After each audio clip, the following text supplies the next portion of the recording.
दोस्तों, आपने एक कहावत जरूर सुनी होगी कि गरीबों की सेवा करते करते राजनेता खुद कब अमीर हो जाते हैं ये पता नहीं चलता, लेकिन गरीब हमेशा गरीब रहता है। आज हम देश के सबसे अमीर सांसद जनता के सबसे अमीर सेवक की बात करेंगे। देश की सबसे पुरानी पार्टी कांग्रेस, जो भले ही आज अपने सबसे बुरे दौर से गुजर रही हो, लेकिन कुछ मामलों में वो बीजेपी से काफ़ी आगे नजर आती है। हालांकि इस बात से इनकार नहीं कर सकते कि उनके पास में चुनाव लड़ने तक के पैसे नहीं है, और इस बात का खुलासा अक्सर उनके लीडर द्वारा समय समय पर किया जाता रहा है। वही इलेक्शन आते ही उनके कई नेता उनका साथ छोड़कर बीजेपी की गोद में जाकर बैठ गए हैं, लेकिन इसके बावजूद भी उनके कई सांसद आज भी काफ़ी अमीर हैं। मध्य प्रदेश के पूर्व सीएम कमलनाथ को कौन नहीं जानता, जिन्होंने हाल ही में बगावत कर दी थी और अपने हाथों में कमल का फूल लेने के लिए उत्साहित थे, लेकिन समय रहते कांग्रेस ने उन्हें मना लिया। वो कांग्रेस पार्टी के लिए मध्य प्रदेश की बैकबोन माने जाते हैं। 2 दर्जन कंपनियों के मालिक और अरबपति कमलनाथ को इंदिरा गांधी जी ने छिंदवाड़ा सीट से सांसद पद पर इलेक्शन लड़ने के लिए भेजा था। इस तरह उन्होंने अपने पॉलिटिकल जीवन की शुरुआत करी।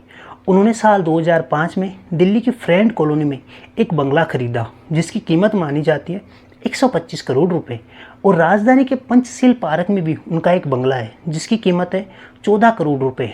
इसके अलावा उनका एक बंगला उनके कार्य क्षेत्र छिंदवाड़ा में भी है, जिसकी कीमत है 1.5 करोड़ रुपए, जिसे उन्होंने 1990 में खरीद कर बनवाया था।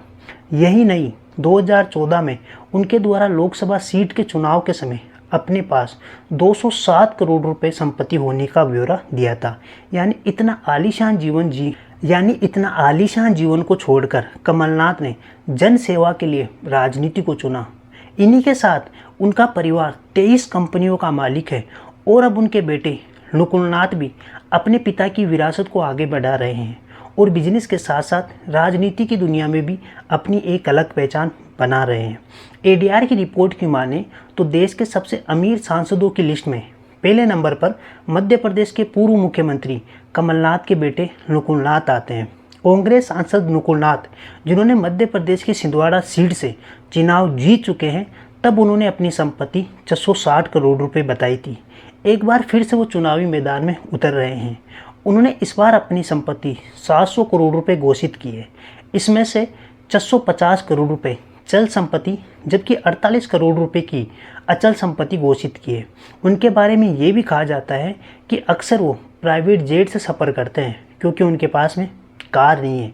ये कहानी थी भारत के सबसे अमीर सांसद की। एक बात बताना मैं आपको ज़रूरी समझता हूँ कि मेरा किसी भी पार्टी से कोई भी मतलब नहीं है, सबके सब चोर हैं।